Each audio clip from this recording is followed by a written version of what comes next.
Hello friends, எல்லோரும் எப்படி இருக்கீங்க? கண்டிப்பாக நல்லா இருப்பீங்கன்னு நம்புகிறேன். இந்த வீடியோவில் நம்ம என்ன பேச போகிறோம்னு பார்த்தீங்கன்னா, வீக்கெண்ட் எபிசோடில் வந்து சேது சார் வந்து மஞ்சரி, ஜிம் முத்து அவங்களோட அந்த ஜிம் டாஸ்க் பற்றி ஆரம்பித்து அது அருண் உள்ள வந்து அதுக்கப்புறம் ஜெஃப்ரி சாச்சனா வரைக்கும் வந்துருச்சு. ஸோ நம்ம இதை பற்றி தான் பேச போகிறோம். அதுக்கு முன்னாடி நம்ம சேனலுக்கு ஃபஸ்ட் டைம் வரவங்க அதை சப்ஸ்கிரைப் பண்ணிக்கோங்க. உங்களுக்கு வந்து வீடியோஸும் ஷார்ட்ஸும் பிடிச்சிருந்தா லைக் பண்ணிக்கோங்க. உங்களுக்கு பிடிச்சவங்களுக்கு ஷேர் பண்ணிக்கோங்க. ஓகேங்களா?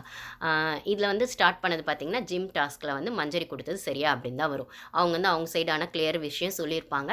இந்த மாதிரி வேணா வந்து ஃபஸ்ட்டு வந்து என்ன ட்ரிகர் பண்ணிட்டாங்க. அவர் வந்து ப்ரோவோக் பண்ண மாதிரி பேசினாரு. அதனால தான் கொடுத்தேன் கிளியராக சொல்லியிருப்பாங்க. இது நம்ம வீடியோஸ்லையுமே சொல்லியிருக்கோம். அதாவது அவங்க ஃபஸ்ட் ஸ்டார்டிங் மைல்டாக தான் கொடுத்துருப்பாங்க. அதுக்கப்புறம் நீங்கள் வந்து கேப்டன் ஆக போகிறீங்க. நீங்கள் அடுத்த வாரத்துலேருந்து டாஸ்க் கொடுக்க போகிறீங்க. இவ்வளோ தான் உங்களால் முடியுமா?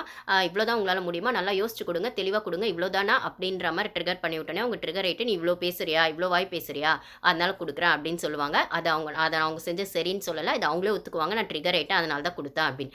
சரி, ஓகே. கொடுத்ததுக்கப்புறம் சௌந்தர்யாவை விட்டுட்டு அவங்க வந்து குளிக்க போயிருவாங்க. சௌந்தர்யா அங்க வரும்போதும் இவர் சொல்லியிருக்கலாம், இல்ல டாஸ்க் குடுத்தது நீங்க தான் இருந்து சூப்பர்வைஷன் பண்ணணும். சௌந்தர்யா வந்து பண்ணா நான் ஒத்துக்க மாட்டேன் அப்படின்னு அவர் சொல்லியிருக்கலாம். அவர் சொல்லலை. இதுவுமே வீக்கெண்ட் எபிசோடில் வெளில வருது. ஸோ வந்து கார்டன் ஏரியாவில் சௌந்தர்யா சொல்லுவாங்க, முடிஞ்ச அளவுக்கு பண்ணு. அதுக்கப்புறம் வந்து அவங்க வந்து ஸ்டாப் பண்ண சொல்லிட்டாங்க அப்படின்னும் சொல்லுவாங்க. அதையும் மீறி இவர் ஸ்டப்பனாக பண்ணதுங்கிறதும் நம்மளுக்கு தெரியுது.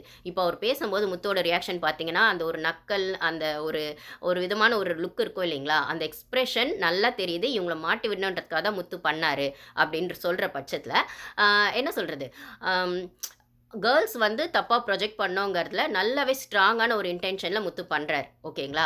இப்போ வந்து இதில் வந்து கேர்ள்ஸ் என்ன மாதிரி டாஸ்க் கொடுத்தாலும் அது எவ்வளோ டஃப்பாக இருந்தாலும் நம்ம முடியாதுன்னு மட்டும் சொல்லக்கூடாது. அதை கஷ்டப்பட்டு செஞ்சுட்டு அது வெளில வந்து ப்ரொஜெக்ட் ஆகும்போது எவ்வளோ கஷ்டமான டாஸ்க் கொடுத்தாங்க அப்படின்னு கேர்ள்ஸை தப்பாக ப்ரொஜெக்ட் பண்ணோம். இல்லைனா அந்த டாஸ்க் செஞ்சதுக்கப்புறம் கை வலிக்குது, கால் வலிக்குதுன்னு சொல்லும்போது, ஆமாப்பா அவ்வளோ வந்து பண்ணால் கை வலிக்காதா, கால் வலிக்காதா, அது மட்டும் என்ன சொல்கிறது, அந்த டக் டாஸ்க் பற்றி கூட அருண் சொல்கிறாரு. அந்த மாதிரி கொடுத்தாங்க சார். அவருக்கு வந்து ரொம்ப கஷ்டமாக இருந்தது ப்ரீத் பண்ணவே அப்படிலாம் சொல்லும்போது, நீங்கள் ஏன் முடியும் முடியாதுன்னு சொல்லலாம்ல. ஏற்கனவே வீக்கெண்ட் எபிசோட்ல சேது சார் சொல்லியிருக்காரு. கேர்ள்ஸ்க்கு அவங்க வந்து பாய்ஸ் டாஸ்க் குடுக்கும்போதே, நீங்க முடியலன்னு சொல்றதுக்கு உங்களுக்கு ரைட்ஸ் இருக்குமா? நீங்க சொல்லலாம்.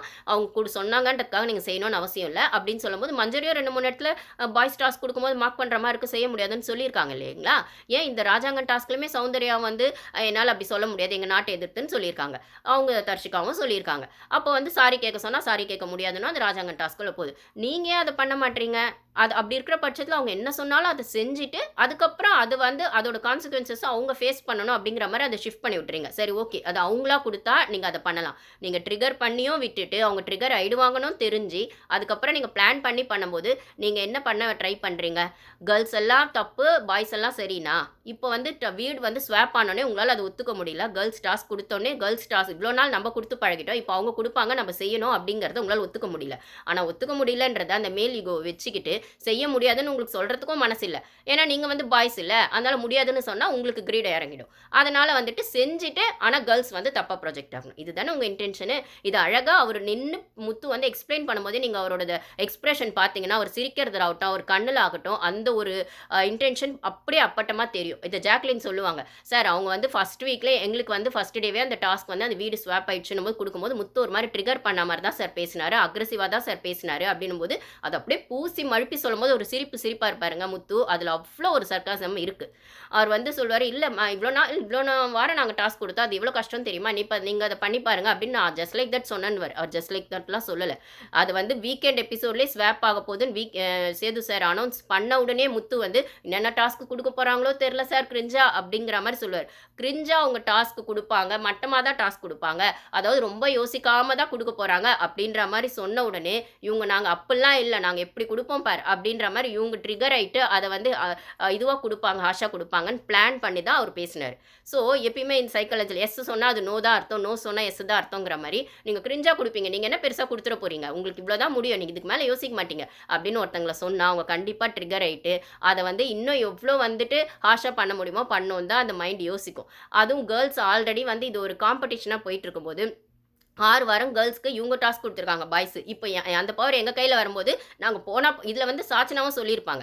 அந்த டாஸ்க் அந்த ஸ்வாப் ஆகும்போதே சாச்சனா ஃபர்ஸ்ட் டே என்ன சொல்லுமா, அவங்களுக்கு நம்மளுக்கு அவங்க என்னலாம் குடுக்கறது கஷ்டமா இருக்கோ, அது திருப்பி நம்ம அவங்களுக்கு செய்யக்கூடாது அப்படின்னு சொன்னது சாச்சனா தான். ஆனா அந்த இடத்துல அவங்க சொன்னத மீறி ஜெஃப்ரி வந்து பெர்சனல் அட்டாக்கா அந்த 100 குடுத்துருவாங்க. அது தப்பு தான். சாச்சனாக்கு நான் சப்போர்ட் பண்ணவே இல்ல. ஆனா கேர்ல்ஸ் எல்லாரையுமே நீங்க ட்ரிகர் பண்ண விட்டுட்டு, அது மூலியமா ஒவ்வொருத்தரும் பெர்சனல் அட்டாக்ன்னு வரும்போது, அப்புறம் பெர்சனல் அட்டாக் பண்ணாங்க, இப்படி குடுத்தாங்க, அப்படி குடுத்தாங்க பேசுகிறாங்கன்னு சொல்கிறது எனக்கு எப்படி சொல்கிறதுன்னு தெரியல. இது வந்து கேர்ள்ஸ் வந்து ஒரு இதில் இன்னொன்று வர முத்து சொல்வார். மஞ்சரி வந்து அன்றைக்கி டாஸ்க் கொடுத்தப்போ அவங்க வந்து யார் யாருக்கு என்ன பொசிஷன்னு அசைன் பண்ணலை இன்னும் கேர்ள்ஸ் டீமில் அப்படின்போது அன்றைக்கி அவங்க மஞ்சரி சொன்னாங்க தான். ஆனால் இப்போ வந்து சொல்கிறாங்க வர்ஷினி இல்லை சார் டேபிள் கிளீனிங் அப்போ அன்றைக்கி ஒரு இடத்துல பேசுவாங்க. அதாவது கேர்ள்ஸ் வந்து டக்கு டக்குன்னு மாற்றி மாற்றி பேசுகிறாங்கன்றதையும் நான் ஒத்துக்கிறேன். அவங்களுக்கு ஒரு தெளிவே இல்லாமல் குழம்பிடுறாங்க.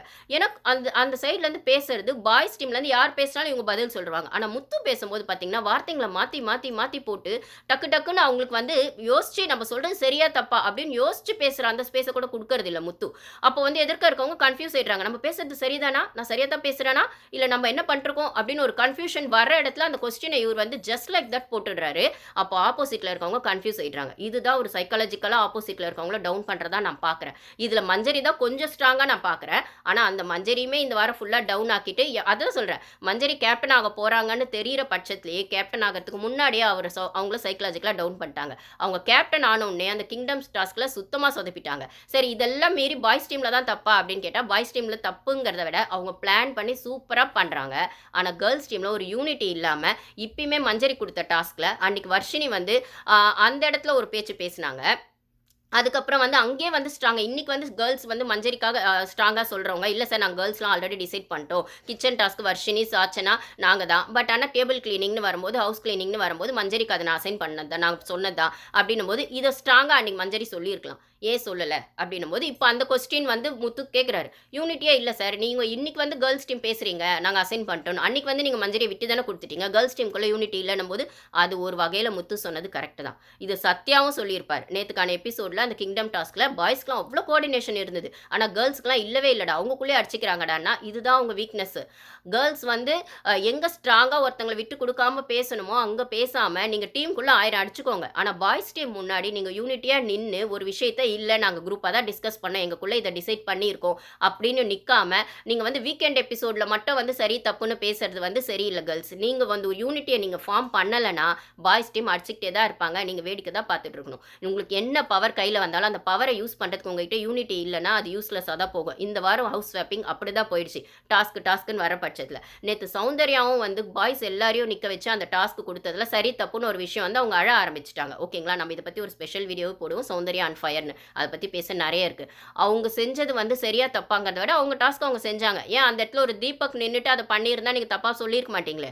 ஏன் முத்து இருந்துட்டு பண்ணியிருந்தா அது டாஸ்க் அப்படி தானே பண்ணணும்னு சொல்லியிருப்பீங்கல்ல. ஏன் சௌந்தர்யா பண்ண மட்டும் தப்பா? சௌந்தர்யா பண்ணதுனால தப்பா இல்லை சௌந்தர்யா ஒரு பொண்ணுங்கிறதுனால தப்பா எனக்கு தெரியல. ஆனால் அதை ஏற்றி விட்டது பார்த்தீங்கன்னா சாச்சனா. நான் ஆல்ரெடி சொல்லியிருப்பேன் சாச்சனாவால் தான் கேர்ள்ஸ் டீமுக்கு பிரச்சனையே. பாய்ஸால் பிரச்சனை வருதுங்கிறது ஒரு பக்கம் இருக்கட்டும். ஆனால் சாச்சனாவால் தான் பிரச்சனையே கேர்ள்ஸ் டீமுக்கு. அவங்க இந்த கிங்டம் விஷயத்தில் இவ்வளோ ஸ்ட்ராங்காக வந்து நான் கிங்டம் டாஸ்க்லேருந்து குயினாக இருந்து பண்ணேன்னு ஜெஃப்ரி கொடுத்த பர்சனல் அட்டாக்னு சொல்கிறவங்க அன்றைக்கி மஞ்சரி கேப்டன்சி வரும்போது கேர்ள்ஸ் டீம்லேருந்து போய் அதை அந்த பேட்சை கழட்டணும்னு ஃபஸ்ட்டு ட்ரை பண்ணது சாச்சனா தான். ஓகேங்களா, அதுக்கப்புறம் அதே கேர்ள்ஸ் டீம்லேருந்து ஜெஃப்ரி வந்து சௌந்தர்யாவை மார்க் பண்ணும்போது இங்கே கேர்ள்ஸ் ரூம்லேருந்து அதை பார்த்துட்டு சிரித்ததும் சாச்சனா தான். அன்றைக்கி நீங்கள் கேர்ளுக்காக ஒரு விஷயம் எடுத்து வைக்கல. ஆனால் உங்களை கலாய்க்கிறாங்கன்னு சொன்னோடனே நீங்கள் 100 கொடுக்குறீங்க. 100 வந்து தோப்புக்கரணம் கொடுக்குறீங்க. பர்சனல் அட்டாக்குன்னு அந்த டாஸ்க்குள்ளேயே இருந்து கொடுக்குறீங்க. அப்போ வந்து சாச்சனா செய்கிறதும் வந்து சரியாக தப்பானா சாச்சனா ஃபுல் வெஞ்சன்ஸ் தானே இல்லைன்னே சொல்ல. அவங்களுக்கு யார் அது கேர்ள்ஸ் டீமா பாய்ஸ் டீமாலாம் அவங்க பார்க்க மாட்டாங்க. குரூப்பாக விளையாடணும்னு அவங்க பார்க்க மாட்டாங்க. அவங்களுக்கு பிடிச்சது பிடிக்கல அப்படின்னும் போது அந்த ரிவெஞ்ச் அவங்க காட்ட தான் செய்கிறாங்க.